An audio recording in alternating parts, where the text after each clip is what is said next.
بسم اللہ الرحمن الرحیم۔ ارشاد باری تعالی ہے، یا ایہا الذین آمنوا آمنوا باللہ ورسولہ، اے ایمان والو تم اللہ اور اس کے رسول پر ایمان لے آؤ۔ مفسرین نے آمنو کا ترجمہ اتقوا سے کیا ہے۔ اس کا مطلب ہے کہ اے زبان سے کلمہ پڑھنے والو، اب دل سے بھی اس کو تسلیم کر لو۔ اس آیت میں ایمان والوں سے خطاب ہے، کافروں سے نہیں، منافقوں سے نہیں، مشرکوں سے نہیں۔ یہ نہیں کہا یا ایہا الذین کفروا، یہ بھی نہیں کہا یا ایہا الذین اشرکوا، یہ بھی نہیں کہا یا ایہا الذین نافقوا، بلکہ فرمایا یا ایہا الذین آمنوا آمنوا باللہ ورسولہ، اے وہ لوگوں جو اللہ اور اس کے رسول صلی اللہ علیہ وسلم کے حکموں کو ماننے کا اقرار کر چکے ہو، اللہ اور اس کے رسول صلی اللہ علیہ وسلم پر ایمان لے آؤ۔ گویا اس آیت میں ایمان والوں کو دعوت ایمان دی جا رہی ہے۔ آج اگر کسی کو نصیحت کی جائے تو کہتے ہیں کافروں کو جا کر نصیحت کرو، ہم تو ایمان والے ہیں۔ اس آیت میں ایمان والوں کو کیا کہا جا رہا ہے؟ ایمان والوں کو دعوت ایمان مل رہی ہے۔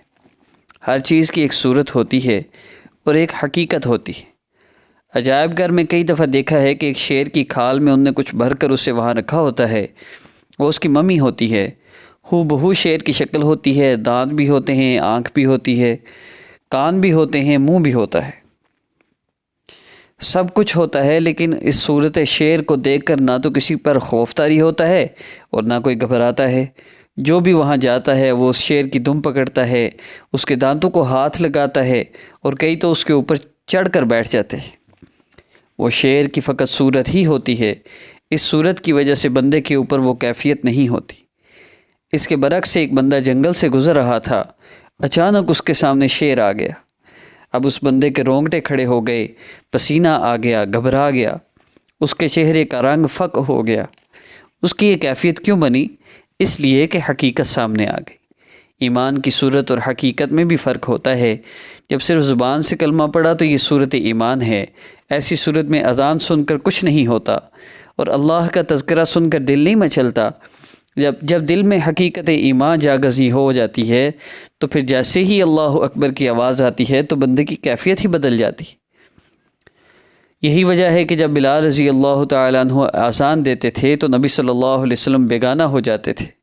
اسے ایمان کی حقیقت کہتے ہیں۔ تو اس آیت میں یہ کہا جا رہا ہے کہ اے وہ لوگوں جو ایمان کی صورت کو حاصل کر چکے ہو، اب تم حقیقت کو بھی حاصل کرنے کی کوشش کرو۔ کہنے والے نے عجب بات کی، تو عرب ہے یا عجم ہے، تیرا لا الہ الا اللہ لغت غریب جب تک تیرا دل نہ دے گواہی۔ تو عربی ہے یا عجمی، تیرا لا الہ الا اللہ کا پڑھنا فائدہ مند نہیں جب تک تیرا دل گواہی نہ دے، اس وقت تک لغت غریب کی مانند ہے۔